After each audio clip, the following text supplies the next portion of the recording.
So this is pretty interesting.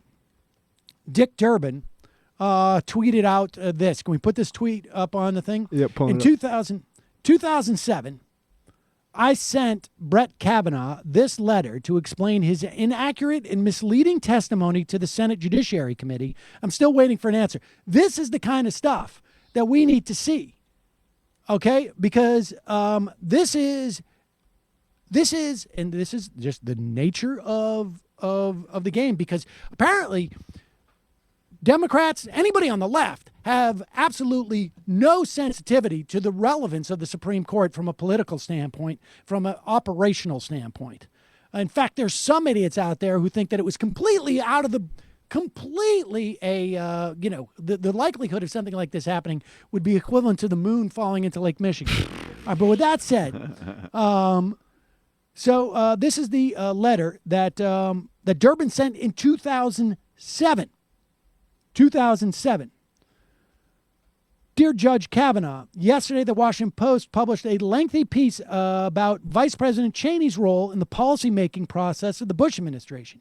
In this article, you are reported to have participated in a, quote, heated White House meeting in 2002 about whether U.S. citizens who had been declared enemy combatants should be given access to lawyers. The information in this article was confirmed today by a report on National Public Radio.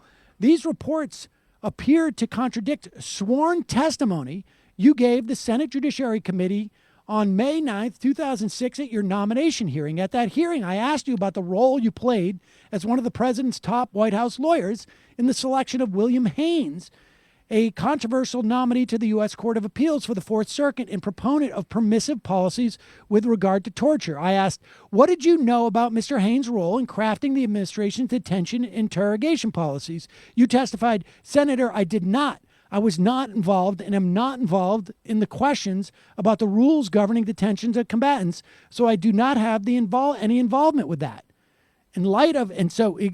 Durbin goes on and says, in light of this new report that you, in fact, were involved in heated conversations about it, what gives? You lied to me. And he has now, he was claiming, basically, Kavanaugh committed perjury back then. This is going to come up again. This is the type of stuff that a Joe Manchin, a Heidi Heitkamp, a Doug Jones, a Donnelly can say, like, look, I believe that we should not have litmus tests. I believe that we shouldn't get involved in politics. But perjury, that is not about politics. That is about the judicial temperament. That is about being a good justice. This is the type of stuff. This is how this goes. And so when you call your senators, when you call Chuck Schumer, when you call any of these senators, when you talk to the media, when you write your letters to the editor, you talk about this stuff. This is the first order stuff. To motivate people to do that, people that you talk to them about the right to access an abortion gone for half the states in this country for decades. You talk about the destruction of the administrative state, the ability of the EPA to regulate things like, formaldehyde, the FDA, the idea that we should be able to know if our hamburger has been processed in China and then sent back. All of these questions are ones that you motivate. Healthcare. All of the, single-payer healthcare. Forget about single-payer healthcare. Right. Because a guy like Kavanaugh is going to say, not constitutional. They wouldn't even allow for the expansion of Medicaid to be mandated by the federal government. So those are the things that you tell people to motivate them. But to put public pressure on the right-wing Democrats, like the Manchins, like the Heitkamps, it is all procedural stuff. You always got to give. Sorry, go ahead. Well, no. You got to give them what is the easiest, the least controversial things for them to hang on. The stuff that the Beltway media. You got to give Manchin that opportunity in the interview to be like, you know what, Jenks? You and I might disagree on the Constitution and the interpretations of things. I might have a little bit of a different view on this, but I'll tell you what. You lie to a U.S. senator, whether he's, Dick Durbin or Chuck Grassley or anybody. By the way, they're both great guys. You lie to them, we're going to have a problem there, Jenks. And that's something I'm going to have to ask about, as I represent the people of West Virginia. Well, can we be doing both of those things at once? Like He just said, yeah. Yeah, I mean, Yeah, that's like what he just Chuck said. Schumer. If Chuck Schumer had issued like some full-throated defense of human rights, healthcare, bodily autonomy in that little lame interview that he gave, that certainly would have been persuasive to a decent number of people, in addition to the procedural stuff. No. Yeah, but it's not going to be persuasive to Joe Manchin, who shot up cap and trade with a machine gun as a campaign ad. I mean, there is a very specific there's a very specific audience that needs to be convinced, and right now there's about 4 Democratic senators who need to keep their mouths shut. And or come out and say, I have some real questions about the judicial temperament of this guy, so that Murkowski and Collins understand that they will be the votes that will undo Roe v. Wade. I mean, it's very nice. If there are people out there who are going to be convinced by Chuck Schumer's proclamation about human rights and decency and whatnot, I'm very interested in meeting those people. Ungawa, Black Power. The Bailey said that I'm a great defender of justice, rights, and dignity. Honestly, we had an imaginary conversation about it last week, and they told me that I carried the spirit of Paul Robeson and Malcolm X. No, I mean, he sucks. And most of the Democratic Party's leadership sucks. But I just hope someone is out there, whipping up the social movements behind these things so that, Yes. But all the social movements in the world, frankly, are not going to get a Republican to change their vote on Brett Kavanaugh. There's only like this is very, very explicit. When it comes to the Supreme Court, what those people who are involved in the social movements should do is start to educate people about the importance of the Supreme Court, so that next time they don't say stuff like, and not just I'm tired of being across the threatened. board. I'm tired of being threatened by the Supreme Court. I want to vote my conscience. I've got a lot more to say on this. I went to some talks on this, and I'm like fired up all over again. But maybe this is not the appropriate time to do it. What is the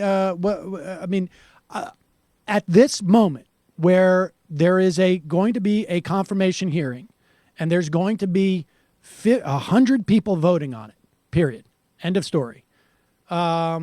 And there is, maybe there is some amount of protest that can change these people's votes. But, Chuck Grassley is going to vote the way he's going to vote. I would say maybe in Collins' case, potentially if enough people in Maine got in her face as, you say you're pro-choice, I don't want to hear anything else. You cannot vote to undermine this. But if Heitkamp goes, then she's gone too. Yeah, the main way you pick them off is absolutely what we've already established. Right. Collins will have cover if any of the Democrats vote. She's going to say, "Look, they're the party that wants to protect it," and so Heidi Heitkamp is doing it, and she does abortions for fun. Remember how Collins voted for the ACA repeal? Yep. Well, Mitch McConnell's promised me, so it's not really going to happen. That type of thing, Right. And that's what she'll pull with this too. These people should not be able to leave their houses. These people should not be able to eat in a restaurant without having people yell at them about this stuff and show that they care. And like short term, yes, I agree with you. You got to say what you got to say to these folks. But like, I think there's more potential than maybe people think for mass action to work in the short term. But certainly looking at a longer term strategy, which I know is not what you're talking about.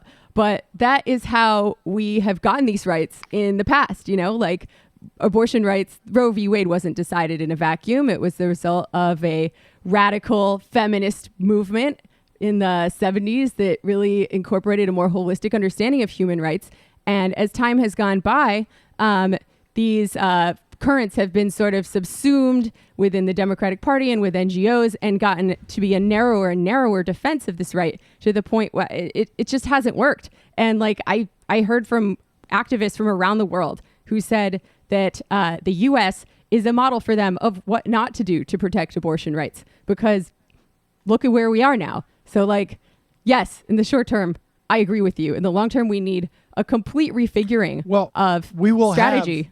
We will have 30 years to come up with that strategy because there's the way that this court is configured, there's no way they're going to vote to do anything other than constrain abortion rights. Yes, certainly. But and so we will have definitely a long time, decades, of which to build that movement. But I'm talking in the next 4 or 5 months.